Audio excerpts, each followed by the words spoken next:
Okay, WrestleMania is going to be a few weeks away. Just let's get the talk going on that and talk about TNA too. My thoughts heading into it are that it's been very well organized as opposed to last year. Granted, we are having some kind of rematches and matches we've seen before, and for me, when you're doing a WrestleMania, you have to provide people with a couple of fresh matches that kind of help the intrigue and make people want to pay to see it. That being said, Edge versus Jericho is not a bad idea. They're playing off of the story that they had last year, building into this year, and I think that's a good thing. It makes logic to put those two together in a world title match. Then again, when you look at it, and I could argue that if they're going to give us that match for SmackDown as a world title match, then really they could have elevated someone new for that spot instead. Maybe someone like MVP or even Kofi Kingston, who was getting over until they botched that, could have fulfilled that role and been the challenger and been the guy coming out with the rub from the WrestleMania rub. Um, Either way, though, I'm still looking forward to that. I think that's going to be a good match. I'd rather see that than Orton versus Triple H. Don't get me started on that. I do not want to see another match with those two again, and thank God we're not. Orton is going to be doing something with DiBiase and Rhodes, which is interesting. They've built this story up enough throughout the year.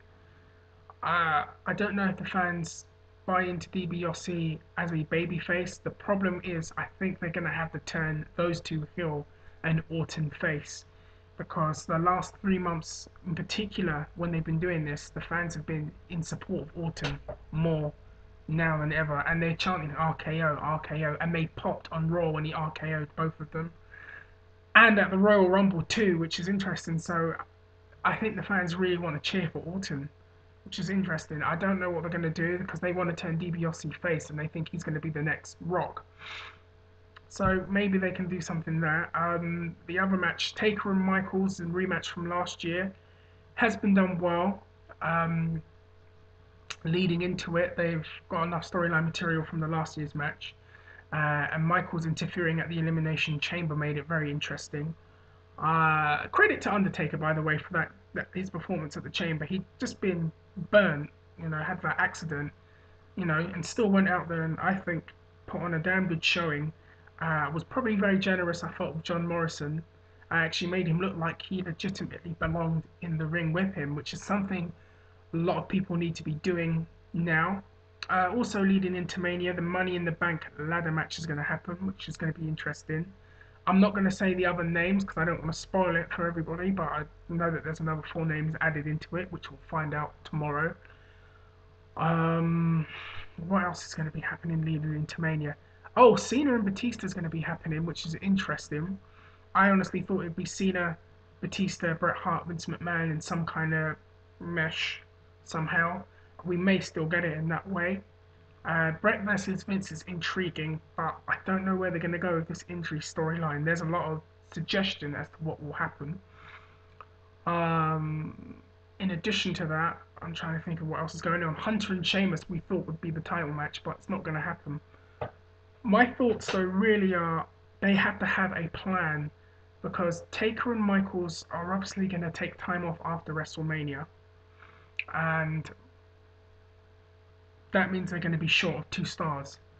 They're going to have the objective or a plan of some faces that they want elevated to soften the blow when Taker and Michaels are off TV. An interesting thing actually about this rematch is that they're going to do it streak versus career. That's made that match far more interesting now for me, and now I can imagine it's going to make the match a lot better and a lot more interesting as a rematch because it's kind of playing into what we've been hearing for years now that Michaels has been considering retirement. And has Michaels said something within the office? Apparently so. Apparently, at some point last year, he told the office when he plans to retire. So I don't know if we're gonna, is this gonna be Michael's final swan song? I don't know. It's gonna be interesting though as the weeks go by and more information comes out. But it makes the match far more interesting for me personally. Um, the NEXT concept first episode was this week. Um, you know, I was quite interested in that. I think it could be a successful tour in getting some names out there and making us familiar with some faces. Bryan Danielson came off superbly, I felt, in that show, and The Miz did a very, very good job. And Jericho was so generous with Daniel Bryan in the match. Actually made him look like he belonged there and actually made him look like he could beat him. And when Danielson put him in a submission hold, the people popped and actually thought Jericho was going to lose. And that's a very good thing. And if you can do that with new talent, on a regular basis, you're going to have no problem creating new stars. Unfortunately, there's people who don't want to make new stars and actually make them look like they don't belong in the ring, and they need to get rid of that attitude with certain wrestlers. I think we all know who I'm talking about. Um, other than that, what else is going on? Um, TNA March 8th, TNA are moving to Monday nights permanently.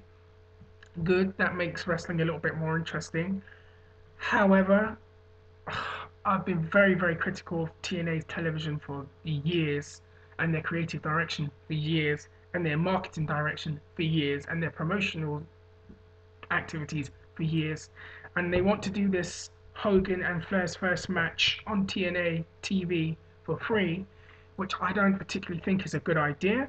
I think that if you're going to make Hogan and Flair wrestle, make people pay for it, make people spend their money on it, instead of, fans are going to be getting in for free and fans are going to watch it for free on television. I know you need something big to compete with Raw that night, but I don't think that's what you need to do. I think Hogan's a big name. Flair wrestling is a big deal. If you're going to do it, build it up, make them have somewhat of a physical angle at lockdown where they're guest referees or enforcers. You can kind of mask their weaknesses and then have them wrestle on pay per view on Slammiversary or Bound for Glory. Build it up, make some money with it. Again, this just shows to me TNA desperate for ratings. Let's just throw something out there and let's get ratings, which is kind of counterproductive and you miss out on making some money in the long term. Um, if they're going to go head to head with Raw on Monday nights, then they've really got to step up the writing. It's not the wrestling. The wrestlers have just performed so hard and performed so well for years, but the way that the show is written doesn't do what the wrestlers are doing in the ring justice. And I think that the wrestlers, in TNA deserve far more than what they're getting. Other than that, I think that's all I'm going to talk about right now, wrestling related. Anyone out there, Ring of Honor Big Bang pay-per-view coming up in April. Check that out. Ring of Honor always deliver in ring, and they always deliver a good show. I just saw a couple of shows of theirs, which I'm going to talk about soon. And another thing, actually, anyone who wants to see something different, if you're just a WWE or TNA fan, why not check out Ring of Honor, or why not check out CMLL, Mexican Wrestling, which I'm a big fan of, or some Noah, which I'm a big fan of. And, I always like to subtly plug some names out there, so type in Kenny Omega, type in Mystico. Tell me what you think of those guys. You might be very interested to see what they are like. Anyways, I'm going to go for now. I've got an MMA video coming probably tonight, so be clear of that. I really want to talk about this Frank Mir garbage. So, guys, take care and have a good one.